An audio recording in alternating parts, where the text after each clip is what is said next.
Bonjour à toutes et à tous. La semaine dernière, des négociations importantes ont eu lieu entre le Parlement européen, le Conseil des ministres ainsi que la Commission européenne. En particulier, des accords sur 2 fonds européens importants pour le développement régional et la transition écologique ont été trouvés. Avec mon collègue Niklas Inas, nous avons participé aux négociations et nous vous expliquons tout ça. Je suis pour ma part la négociatrice des Verts pour le Fonds européen de développement régional et le Fonds de cohésion, le FEDER. Après plusieurs mois de négociations, nous avons trouvé un accord politique. Le FEDER et le Fonds de cohésion sont cruciaux. Ils représentent un quart du budget de l'Union européenne, soit 234 milliards d'euros sur 7 ans, et visent à aider au développement des territoires et à réduire les inégalités régionales. Ils financent des projets d'infrastructure dans le domaine de l'énergie ou des transports, par exemple, mais également des projets tournés vers l'économie, le développement des petites et moyennes entreprises. Le problème est que ces fonds n'ont, dans les dernières années, que très peu soutenu la lutte contre le changement climatique. D'après un rapport de l'ONG Réseau Action Climat Europe, les États membres n'ont alloué que 9,7% de ces fonds à des projets en faveur de l'action climatique sur les 7 dernières années. C'est pourquoi l'un des points clés des négociations était celui de l'objectif de 30% des dépenses en faveur du climat, un objectif retenu. Autre point important, il sera impossible d'utiliser le fonds pour soutenir le nucléaire et les aéroports.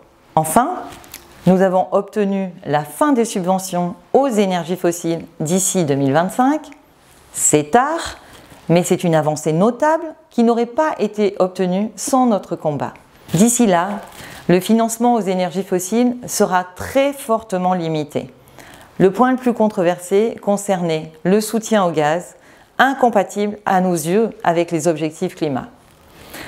Les investissements liés au gaz ne pourront pas dépasser un plafond de 1% des allocations FEDER, Fonds de cohésion, avant d'être interdits en 2025. Alors, que penser de ces 1%? Avec le groupe des Verts, je souhaitais interdire ces financements dès cette année. La pression de certains groupes politiques au Parlement et de certains États nous en ont empêchés. En contrepartie, nous avons obtenu l'engagement qu'aucun financement des énergies fossiles n'aura lieu via le Fonds de transition juste, qui est le nouveau fonds prévu dans le cadre du Green Deal, sur lequel ont beaucoup travaillé mes collègues verts, Niklas Inas, Mounir Satori et Enrique Hahn. Niklas vous explique tout ça.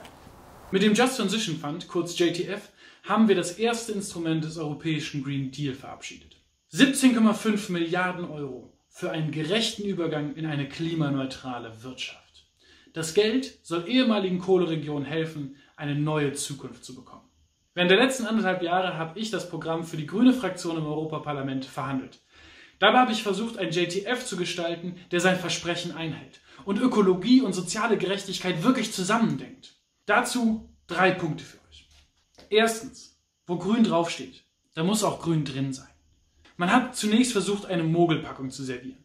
Eine konservative Mehrheit im Parlament wollte es möglich machen, dass mit diesem Fonds auch Erdgasprojekte gefördert werden können. Für kurzfristige Profite sollte den Menschen eine klimaschädliche und veraltete Infrastruktur aufgedrückt werden. Und wenig später hätte das ganze Zeug dann wieder abgewickelt werden müssen. Klima- und wirtschaftspolitisch ein absoluter Irrsinn. Ein Irrsinn, den wir Grüne zum Glück erfolgreich verhindert haben. Als einzige Fraktion waren wir konsequent von Beginn an gegen Gas im JTF. Und am Ende haben wir gewonnen. Zweitens, wir brauchen einen Green Deal für die Menschen, nicht nur für Konzerne.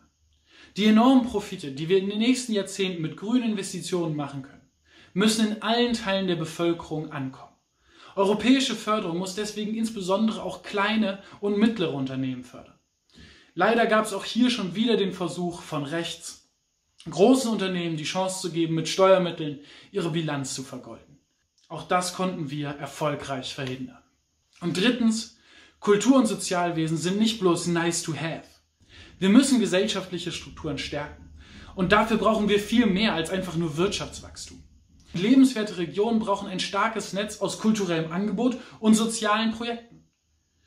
Nur so können wir die Region wirklich attraktiv halten, den Wandel zum klimaneutralen Wirtschaften solidarisch meistern und vor allen Dingen Europa auch viel mehr zusammenbringen.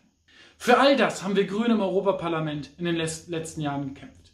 Es war nicht immer einfach, aber am Ende ist mit dem JTF was rausgekommen, wo ich sagen würde, ja, das kann der erste Schritt in ein klimaneutrales Europa sein.